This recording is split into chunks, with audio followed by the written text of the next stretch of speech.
Hi everyone, Queeveen here from the comfort of my kitchen.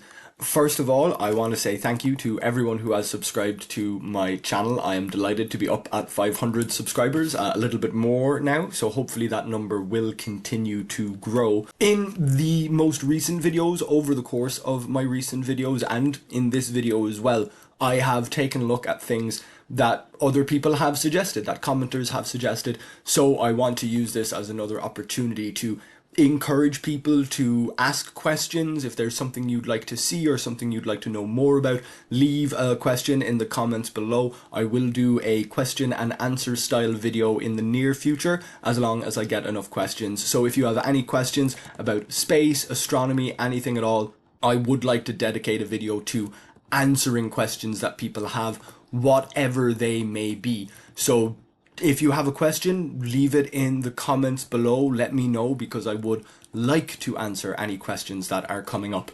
In a recent video, when we looked into the night sky in July, we saw Jupiter and Venus getting quite close together. So we can see that happening a bit further into the future, into August. A commenter on that video asked when Sirius and Venus and Jupiter would all be in the sky together. And here we are, just a little bit into September. So here we are, early September. Jupiter and Venus aren't as close together as they were in August, but the planets, Jupiter, Venus, and all of the others, they can never get too close to Sirius in the sky, simply because Sirius is so far below or south of the ecliptic. Sirius would be above the ecliptic if you're viewing from the southern hemisphere. But we can see here, we don't have to wait long to have these three objects in the sky all together, all at the same time. The two brightest planets, the brightest objects that we only see at nighttime, and Sirius all there together. And the moon, of course, that's the second brightest object in the sky overall, with the sun being the brightest object that we see from the Earth. But out of the objects that we can see at night, the moon is brighter than Venus or Jupiter, but Venus is the brightest object that we cannot see during the day, at least not without some assistance. And Sirius, the brightest star. So we can see here, on the 11th of September, there's Venus, Jupiter, and Sirius all visible in the sky together in the morning, so you can make a comparison, and we have the moon there as well. So I am always happy if somebody has a question or something they would like to see. I'm always happy to take a look forward and check out when things are going to be visible to show you. So we can see that triangle there, maybe an isosceles triangle, I'm not quite sure, that, or a scalene triangle. I don't think that's a right angle there at least, but a nice triangle all visible in the morning there on the 11th of September, and the moon in the sky as well. If we go forward another couple of days, the moon will come down a little bit closer, but of course that will push Venus and Jupiter away from each other in the sky, and it also pushes Venus closer to the sun, meaning that it's not going to be visible for as long.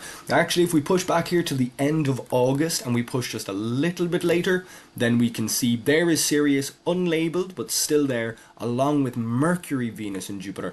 It just is a little bit tricky to see Sirius there in that glow. We already looked ahead to September of this year due to this view here on the 19th. A commenter suggested that there would be a nice triple conjunction on September the 19th, 2025, and here we have Venus, the moon, and Regulus.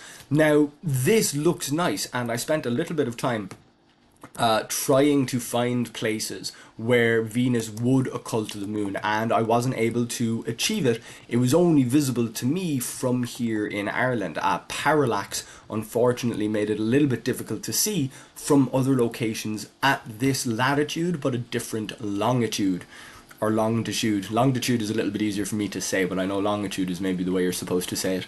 Thankfully, the very same commenter who told me about this upcoming conjunction let me know of a slightly better location where we might be able to see it just a little bit better. So we're going to, I believe it was 80 degrees north, so quite close to the North Pole, and I think it was 15 degrees, and I believe it was 153 degrees east. So I'll see if I can get this to work. I'll see if I can get rolling over to bring me into the right direction.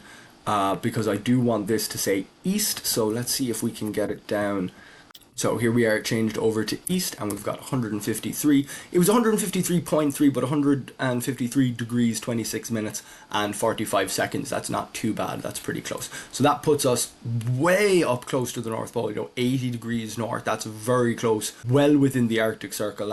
There's not much land up there at 80 degrees. And as we can see with this east latitude, which would roll around these 153 degrees, we're not going to be able to see too much, but let's see if we can get this to line up. There we go. So just as the sun is setting, we'll get this tree out of the way just to make it genuinely visible, because it does look like I wouldn't have expected to catch this at sunset, but it does look like sunset is the time to get it. And there we go. The very narrow crescent moon, the bright star Regulus, and just that haze of Venus, and the sun has set. So we are able to catch it at sunset, which seems so strange, given that it was visible much closer to sunrise, the beginning of the occultation. Well, 1 o'clock. We'd see this at sunrise. Seeing it here in the evening feels a little odd, but there we go, there's that occultation. So thank you very much to the commenter who told me where to look. I love taking a look at these things in the sky, and I love getting surprised by them. So hopefully I will be continued to be supported by all of you subscribers, not just in watching these videos, but in letting me know what you want to see, letting me know of these cool things. There's so much going on with space and the sky, stars and planets. It's impossible to know every cool event that's coming up. So I am always happy to take information from anyone who is willing to tell me these other things that we can see in the sky. And then I'll go and double check them just to make sure that they are actually happening. So we can see that there happening at sunset, just before the sun rises, almost, pretty much through midnight. So we can see here, once we're through to September and when we're way up at the North Pole, the sun's barely setting. So that's really why we're able to do this. Of course, this is a very out of the way location. So given that this is a very out of the way location, I'm sure that not many of you will be able to achieve this. But if any of you are up at 80 degrees north, then you should be able to catch this happening as the sun briefly sets. So we can see the sun setting there, still very, very bright at 11:15, all the way through to midnight, and the physical midnight here close to 2 o'clock. We can see the sun's almost due south there. That's when it's going to be visible. So if you are very far north in the land of the midnight sun, then as we're coming into winter and as the sun is, very low in the sky, we've got that nice occultation to catch. So thank you very much to the commenter who let me know that this was something we would get to see. We'll quickly pull back and come back to our normal location here in Cork City in Ireland, and we'll also come back to the present day as well. So we'll pop back here, and I do want to see how that looks. Of course, it's not going to be visible from here in Ireland.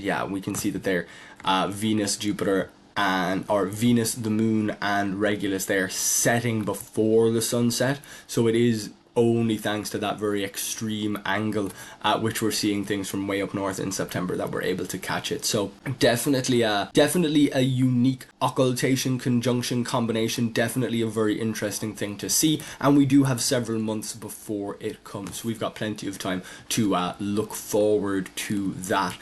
In the next video, we will take a look ahead to the month of July, and then in a subsequent video, we'll take a look at some more upcoming events. Following that, I'll answer whatever questions are left in the comments, or at least as many as I can get to, presuming that I get enough. I do hope that you enjoyed this video. I, of course, really enjoy making them, so if you did enjoy this video, please do like it and subscribe to this YouTube channel so that I know to continue making these videos. You can also take a look at this information to read it on my website, queevinscontent.ie. So thank you very much for watching, and hopefully I'll see you back here next time.